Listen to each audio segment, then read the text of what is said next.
إن الحمد لله نحمده ونستعينه ونستغفره ونعوذ بالله من شرور أنفسنا ومن سيئات أعمالنا. من يهده الله فلا مضل له ومن يضلل فلا هادي له. وأشهد أن لا إله إلا الله وأشهد أن محمدًا عبده ورسوله. فإن خير الحديث كتاب الله وخير الهدي هدي محمد صلى الله عليه وسلم وشر الأمور محدثاتها وكل محدثة بدعة وكل بدعة ضلالة وكل ضلالة في النار. فأعوذ بالله السميع العليم من الشيطان الرجيم. بسم الله الرحمن الرحيم. ومن يخرج من بيته مهاجرا إلى الله ورسوله ثم يدركه الموت فقد وقع أجره على الله. رب اشرح لي صدري ويسر لي أمري واحلل عقدة من لساني يفقهوا قولي. سبحانك لا علم لنا إلا ما علمتنا إنك أنت العليم الحكيم. حاضرین جمعہ، بزرگوں اور عزیز نوجوانوں، اگر آپ سے ایک سوال کیا جائے کہ کیا کوئی کمپنی ہے جو کسی انسان کو بیٹھے بیٹھے تنخواہ دیتی ہو، بغیر کام کیے ہوئے تنخواہ دیتی ہو، تو اس کا جواب یہ ہوگا کہ نہیں، ایسی کوئی کمپنی نہیں جو کسی انسان کو بغیر کام کیے ہوئے بیٹھے بیٹھے تنخواہ دے۔ ہاں، اتنا ضرور ہوتا ہے کہ اگر ہم کسی کمپنی میں کام کر رہے تھے، اچانک طبیعت خراب ہو گئی، ہم نے کمپنی کے مینیجر سے بات کیا، کمپنی کو اعتماد ہوا تو ہمیں اس دن کی چھٹی مل جاتی ہے تنخواہ کے ساتھ۔ جس رب کے ساتھ ہم معاملہ کرتے ہیں وہ رب بڑا کریم ہے۔ اس رب کے ہاں عذر بہت زیادہ مقبول ہے، اس قدر مقبول ہے کہ اگر ہم کوئی کام کرنے سے رہ جاتے ہیں، حالانکہ ہماری نیت تھی اسے کرنے کی، ہم نے ارادہ کیا تھا وہ کام کرنے کا، لیکن کسی سبب سے نہ ہو سکا، تو اللہ رب العالمین چونکہ کریم ہے، چونکہ سخی ہے، اس لیے اللہ رب العالمین اس کا بھی ہمیں پورا بدلہ دیتا ہے۔ مثال کے طور پر ایک بندہ ہے جس نے کسی غریب کو پریشانی میں دیکھا، وہ مدد کا محتاج ہے لیکن اس کے پاس پیسے نہیں، وہ تمنا کرتا ہے کہ کاش کہ میرے پاس بھی پیسے ہوتے تو میں اس غریب کی مدد کرتا۔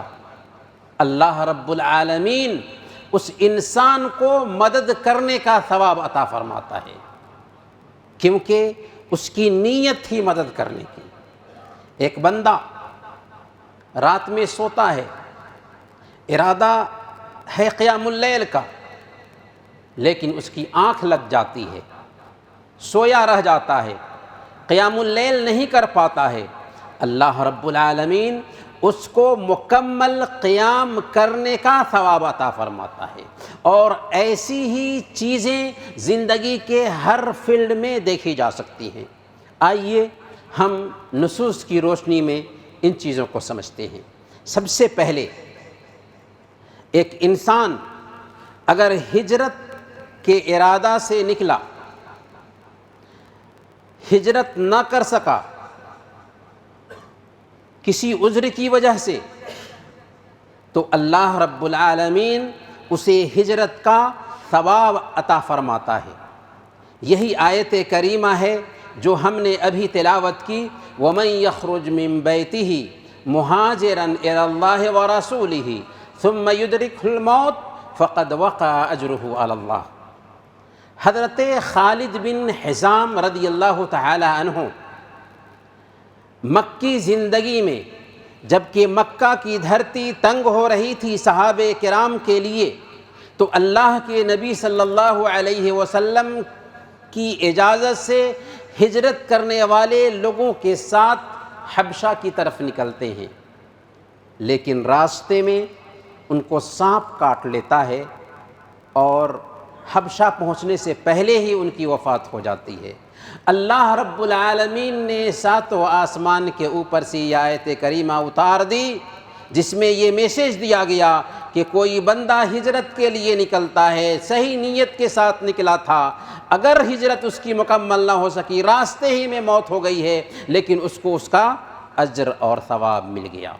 گویا کہ پہلی بات ہمیں یہ سمجھ میں آئی کہ اگر ایک انسان کسی بھی ارادے سے نکلتا ہے، ارادہ اس کا اچھا تھا، اگر وہ کام وہ نہیں کر سکا کسی سبب سے، تو اللہ رب العالمین اس کام کا اس کو مکمل ثواب عطا فرماتا ہے۔ جہاد کی اللہ رب العالمین کی نظر میں بہت اہمیت ہے، بہت فضیلت ہے، لیکن کچھ لوگ ہوتے ہیں جو معذور ہوتے ہیں، عذر ہونے کی وجہ سے جہاد نہیں کر پاتے، تو اللہ رب العالمین کا کرم دیکھیں کہ اللہ رب العالمین ایک تو مجاہدین کو اجر اور ثواب دیتا ہے، اور ایک ان لوگوں کو اجر اور ثواب دیتا ہے جو عذر کی وجہ سے جہاد میں شریک نہ ہو سکے۔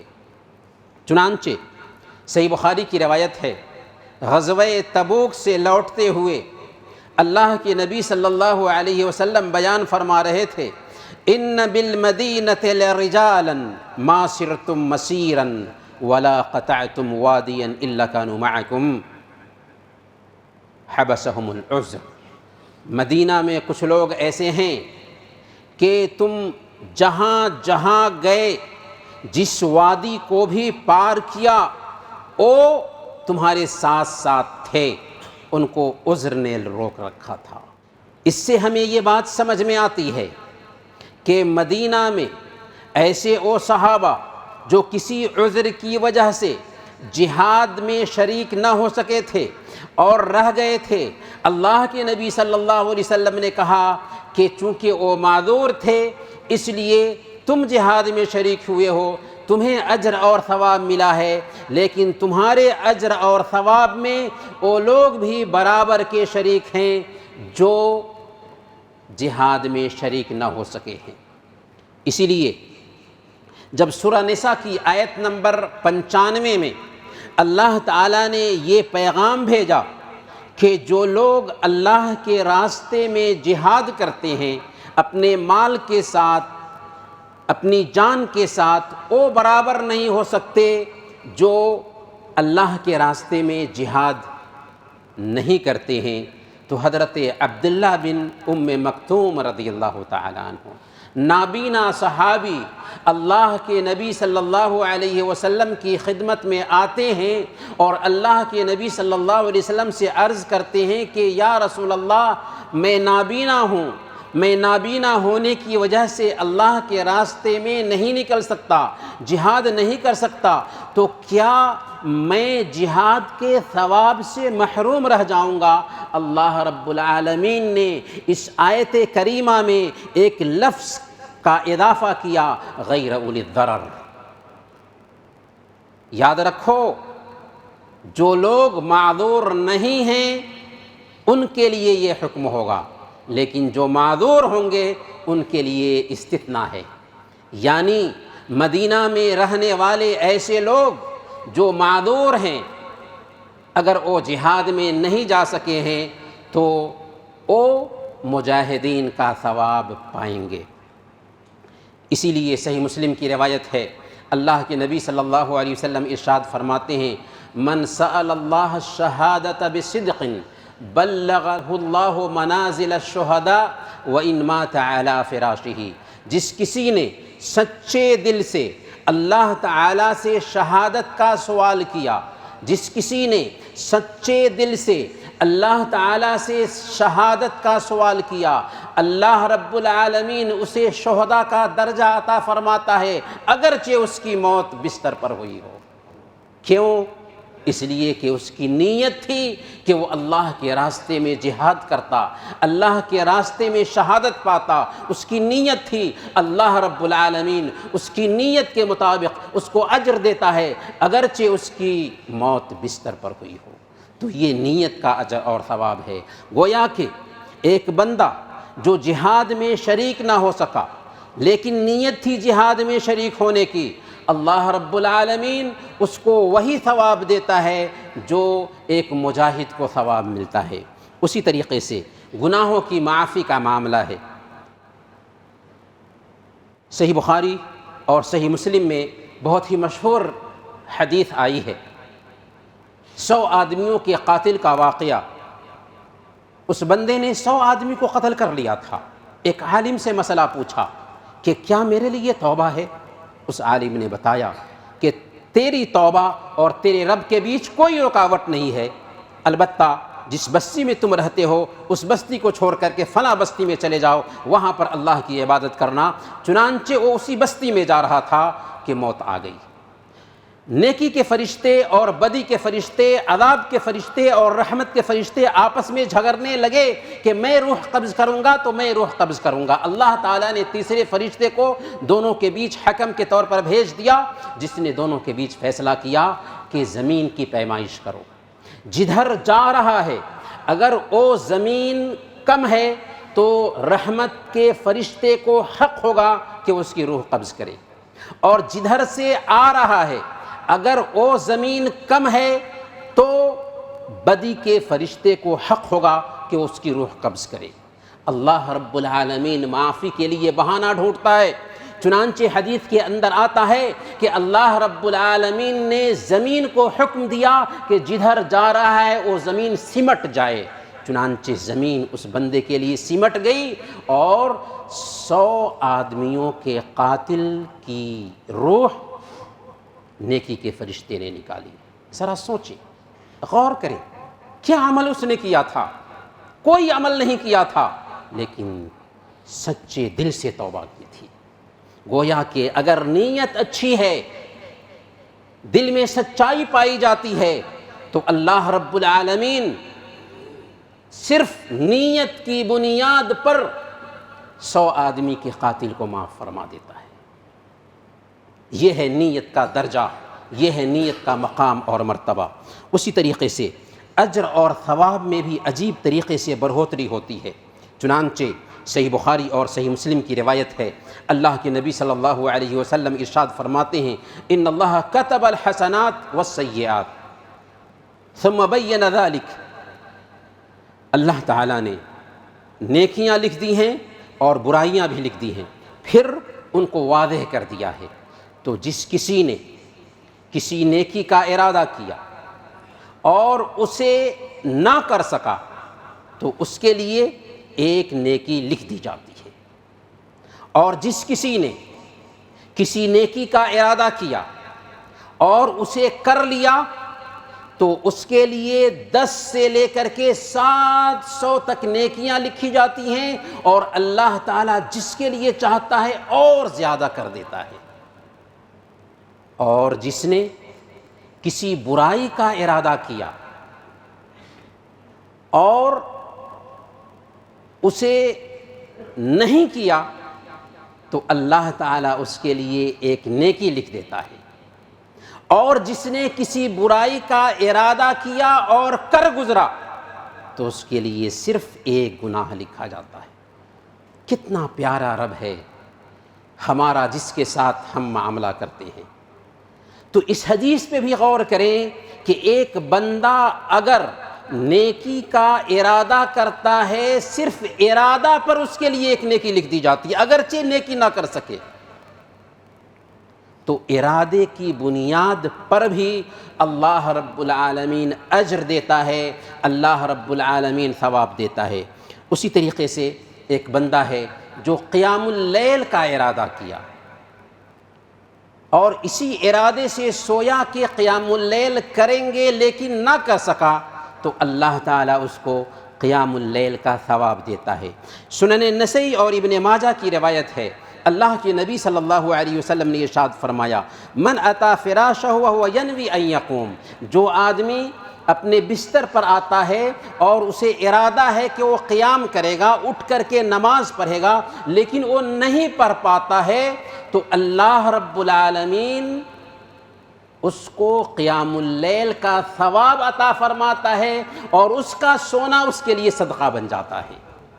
تو اس سے بھی پتہ چلا کہ اللہ رب العالمین نیت کا ثواب دیتا ہے۔ ایک بندے نے صحیح نیت سے بستر پر جا کر کے آرام کیا کہ ہم فجر کی نماز پڑھیں گے، لیکن آنکھ نہ کھل سکی، فجر کی نماز نہ پڑھ سکا، اس کو فجر کی نماز جماعت سے پڑھنے کا ثواب ملے گا۔ لیکن یہ ایسے لوگوں کے لیے نہیں ہے جو بے فکر ہو کر کے آرام سے سوتے ہیں کہ 7 بجے جاگیں گے۔ ایسے لوگ مجرم ہیں، اللہ کے دربار میں مجرم ہیں، جو 7 بجے یا 6 بجے یا سورج نکلنے کے بعد جاگنے کے ارادہ سے الارم لگاتے ہیں۔ اسی طریقے سے ایک انسان جو صحت کی حالت میں کوئی نیکی کا کام کرتا تھا، بیمار پڑ گیا۔ ایک انسان اقامت کی حالت میں کوئی نیکی کا کام کرتا ہے، سفر پہ چلا گیا، تو کیا صحت کی حالت میں نیکی کا کام کرتا تھا، اب بیمار پڑ گیا ہے؟ اقامت کی حالت میں نیکی کا کام کر رہا تھا، اب سفر پر چلا گیا ہے، تو کیا اس کو اس کا اجر نہیں ملے گا؟ صحیح بخاری کی روایت ہے، اللہ کے نبی صلی اللہ علیہ وسلم بیان فرماتے ہیں اذا مرض العبد او سافر كتب له مثل ما كان يعمل مقيما صحيحا۔ ایک بندہ اگر بیمار پڑ جاتا ہے یا سفر پہ چلا جاتا ہے تو اس کو اتنا ہی ثواب ملتا ہے جتنا وہ اقامت کی حالت میں یا صحت کی حالت میں عمل کیا کرتا تھا۔ سوچئے، غور کیجئے، ایک انسان صحت مند تھا، بہت ساری نیکیاں کرتا تھا، قیام کرتا تھا، صدقہ و خیرات کرتا تھا، بہت ساری نیکیاں کرتا تھا، لیکن بیمار پڑ گیا، جس کی وجہ سے وہ نیکیاں نہیں کر پا رہا ہے، صحت ساتھ نہیں دے رہی ہے، تو اس نے جو نیکیاں کی صحت کی حالت میں، اللہ رب العالمین اپنے کرم سے وہ ساری کی ساری نیکیاں اس کی بیماری کے دنوں میں بھی لکھ رہا ہوتا ہے۔ اسی طریقے سے ایک آدمی جو اقامت کی حالت میں اپنے ملک میں رہتے ہوئے نیکیاں کرتا تھا، سفر میں چلا جاتا ہے اور سفر میں ہونے کی وجہ سے وہ نیکیاں نہیں کر پاتا، تو صحیح بخاری کی یہ روایت ہے، اللہ کے نبی صلی اللہ علیہ وسلم بیان فرماتے ہیں کہ اللہ تعالیٰ اس کے لیے گھر پہ جو کچھ بھی وہ نیکیاں کرتا تھا، سفر میں ہونے کی وجہ سے نہیں کر پا رہا ہے، لیکن وہ سارا کا سارا اجر، سارا کا سارا ثواب اس کو دے رہا ہوتا ہے۔ تو اس سے سمجھ میں یہ آتا ہے کہ ایک انسان کو نیت کا بھی ثواب ملتا ہے۔ اسی طریقے سے صدقہ ایک انسان کرتا ہے تو صدقہ کا اجر اور ثواب ہے۔ ایک انسان نے صدقہ کر دیا، اب وہ صدقہ کوئی بھی لے لے، اس کا اجر ثابت ہو گیا۔ چنانچہ صحیح بخاری کی روایت ہے، حضرت معن بن یزید رضی اللہ تعالی عنہ بیان فرماتے ہیں کہ میرے والد معن رضی اللہ تعالی عنہ مسجد میں آئے اور انہوں نے اپنے مال میں سے صدقہ نکالا اور ایک آدمی کے حوالے کر دیا کہ وہ کسی مسکین کو دے دیں گے۔ ان کے بیٹے حضرت معن بن یزید رضی اللہ تعالی عنہ مسجد میں آئے اور ان سے انہوں نے وہ صدقہ کا پیسہ لے لیا اور اپنے گھر جا کر کے اپنے باپ سے اس کا ذکر کیا۔ باپ نے کہا حضرت یزید رضی اللہ تعالی عنہ نے، میں نے تو یہ ارادہ نہیں کیا تھا، تم نے کیوں لے لیا؟ گویا کہ ان کو یہ سمجھ میں آیا کہ تمہارے لیے یہ لینا صحیح نہیں ہے۔ چنانچہ معن رضی اللہ تعالی عنہ اللہ کے نبی صلی اللہ علیہ وسلم کی خدمت میں یہ مقدمہ پیش کرتے ہیں، تو اللہ کے نبی صلی اللہ علیہ وسلم نے کہا لَكَ مَا نَوَيْتَ یا یزید وَلَكَ مَا أَخَذْتَ یا معن۔ سنو اے یزید، تم نے جس نیت سے یہ پیسہ دیا ہے تمہاری نیت مکمل ہو چکی، اور اے معن تو نے جو اسے لیا ہے تیرے لیے اسے لینا جائز تھا۔ کیوں؟ اس لیے کہ وہ اس مال کے محتاج تھے، اگرچہ بیٹا لے لیا لیکن اس مال کا صدقہ نکل چکا، نیت کا اجر انہیں حاصل ہو چکا، اور یہاں پر اگرچہ بیٹا لیتا ہے لیکن وہ اس صدقے کا مستحق تھا، اس لیے وہ صدقہ اس کا ہو گیا، لہذا دونوں کو اس کا اپنا اپنا حق مل گیا۔ یہاں تک کہ روایات میں آتا ہے کہ اللہ تعالی فرشتوں کی نگرانی کرتا ہے۔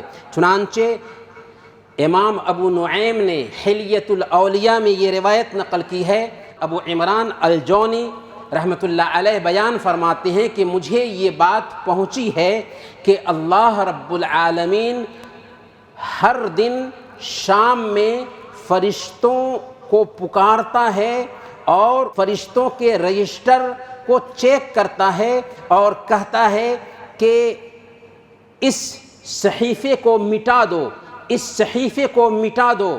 فرشتے کہتے ہیں کہ اے اللہ، میں نے تو فلاں بندے کو اچھا کام کرتے ہوئے دیکھا اور میں اس پر گواہ ہوں، تو اللہ فرماتا ہے انہم لم یریدوا بہ وجہی، سنو میرے فرشتوں، ان لوگوں نے میری رضامندی کے لیے یہ کام نہیں کیا تھا، اس لیے اگرچہ تو نے لکھ دیا ہے لیکن اسے مٹا دو۔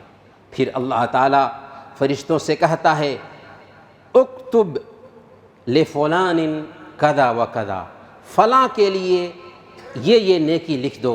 فرشتے کہتے ہیں اے اللہ، فلاں نے تو وہ نیکی کی ہی نہیں، تو اللہ تعالیٰ فرماتا ہے انہ نواہ، انہ نواہ، سنو اس بندے نے نیکی کی نیت کی تھی، اس بندے نے نیکی کی نیت کی تھی۔ تو فرشتے اگرچہ دل کے حالات نہیں جانتے لیکن اللہ تعالیٰ فرشتوں کے رجسٹر کو بھی کریکٹ کرتا ہے کہ اگر بندے نے صحیح نیت سے کوئی کام نہیں کیا، فرشتے نے لکھ دیا، اسے مٹا دیا جاتا ہے، اور جس بندے نے نیت کی تھی، صحیح ارادہ کیا تھا، اگرچہ فرشتے نے نہیں لکھا لیکن اس کا وہ عمل بھی رجسٹر میں درج کر لیا جاتا ہے۔ تو یہ ہے نیت کا مقام اور مرتبہ۔ چنانچہ سنن ترمذی کی روایت ہے، اللہ کے نبی صلی اللہ علیہ وسلم نے بہت ہی لمبی حدیث میں بیان فرمایا کہ میں تمہیں ایک پتے کی بات سناتا ہوں، فاحفظوہ، اسے یاد رکھو۔ اور پھر اس کے بعد اللہ کے نبی صلی اللہ علیہ وسلم نے فرمایا انما الدنیا لاربعۃ نفر، دنیا 4 طرح کے لوگوں کے لیے ہے، یا دنیا میں 4 طرح کے لوگ ہوتے ہیں۔ پہلا وہ آدمی ہوتا ہے جس کو اللہ تعالیٰ نے مال دیا اور علم دیا، چنانچہ وہ اس علم کی بنیاد پر اللہ کا ڈر رکھتا ہے اور مال کے ذریعہ صلہ رحمی کرتا ہے اور مال کا حق ادا کرتے ہوئے غریبوں پر خرچ کرتا ہے۔ دوسرا ایسا انسان ہے جسے اللہ تعالیٰ نے علم دیا لیکن مال نہیں دیا، تو وہ بندہ جس کو علم ملا ہے مال نہیں ملا، وہ اللہ سے ڈرتا ہے اور کہتا ہے کہ کاش کہ میرے پاس بھی مال ہوتا تو میں ویسے ہی خرچ کرتا جیسے پہلا آدمی خرچ کرتا ہے۔ اللہ کے نبی صلی اللہ علیہ وسلم نے فرمایا فَأَجْرُهُمَا سَوَاءٌ، اس مال اور علم والے آدمی کو جتنا اجر ملتا ہے، اس نیک انسان کو جس کے پاس علم ہے اور مال نہیں ہے، دونوں کو برابر برابر اجر اور ثواب ملتا ہے، کیونکہ اس کی بھی خواہش ہے کہ کاش کہ میرے پاس بھی مال ہوتا تو میں بھی ویسے ہی خرچ کرتا جیسے وہ مال والا خرچ کر رہا ہے۔ تیسرا آدمی وہ ہے جسے اللہ تعالیٰ نے مال دیا، علم نہیں دیا، چنانچہ وہ اپنے مال کو بیجا خرچ کرتا ہے، اللہ سے نہیں ڈرتا، صلہ رحمی نہیں کرتا اور اللہ کا حق بھی ادا نہیں کرتا، تو اس کو اس کے اس عمل کا گناہ ملتا ہے۔ اور چوتھا وہ شخص ہے جس کو نہ مال دیا نہ علم دیا، وہ کہتا ہے کہ کاش کہ میرے پاس بھی مال ہوتا تو میں اس تیسرے آدمی کے جیسے جہاں چاہتا خرچ کرتا، یعنی بیجا خرچ کرتا۔ فَوِزْرُهُمَا سَوَاءٌ، تو ان دونوں کا گناہ بھی برابر ہے۔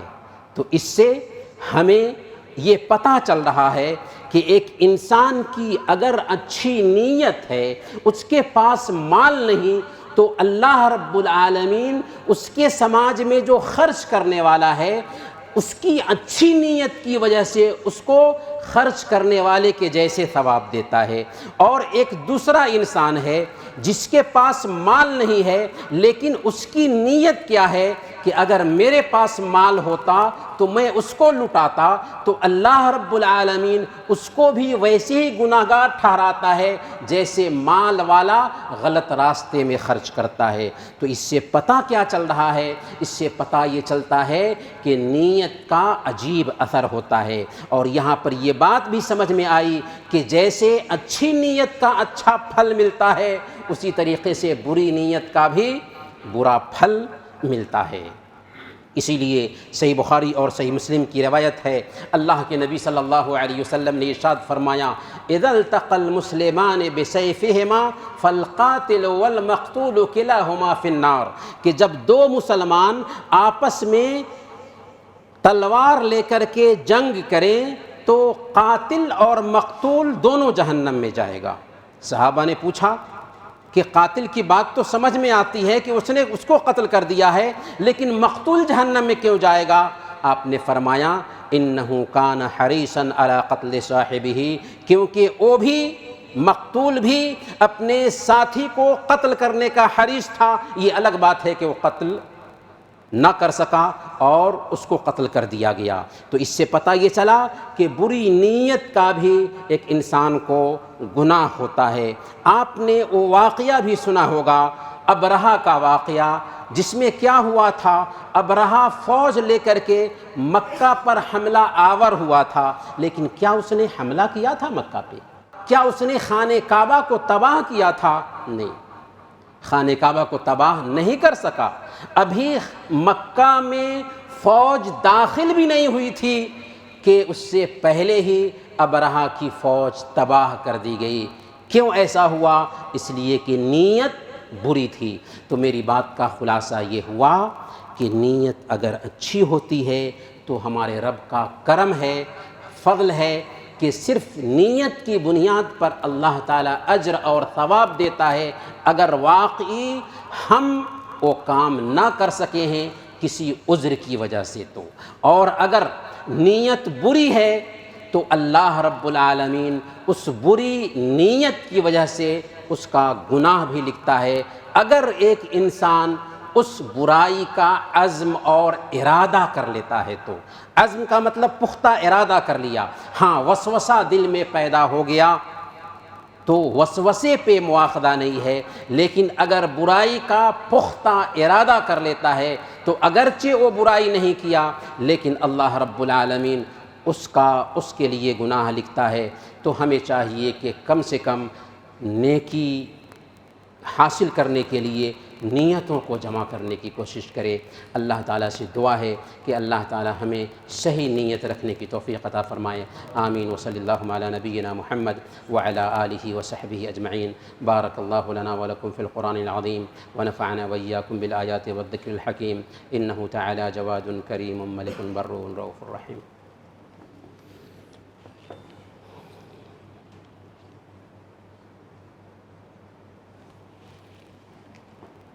إن الحمد لله نحمده ونستعينه ونستغفره ونعوذ بالله من شرور أنفسنا ومن سيئات أعمالنا، من يهده الله فلا مضل له ومن يضلل فلا هادي له، وأشهد أن لا إله إلا الله وأشهد أن محمدًا عبده ورسوله، فإن خير الحديث كتاب الله وخير الهدي هدي محمد صلى الله عليه وسلم، وشر الأمور محدثاتها وكل محدثة بدعة وكل بدعة ضلالة وكل ضلالة في النار، فأعوذ بالله السميع العليم من الشيطان الرجيم، بسم الله الرحمن الرحيم، إن الله وملائكته يصلون على النبي يا أيها الذين آمنوا صلوا عليه وسلموا تسليما، اللهم صل وسلم وبارك على محمد وعلى آل محمد كما باركت على إبراهيم وعلى آل إبراهيم إنك حميد مجيد، وارض اللهم عن الخلفاء الراشدين أبي بكر وعمر وعثمان وعلي وعن سائر الصحابة أجمعين، اللهم أمطر شابيب رضوانك على جميع المؤمنين والمؤمنات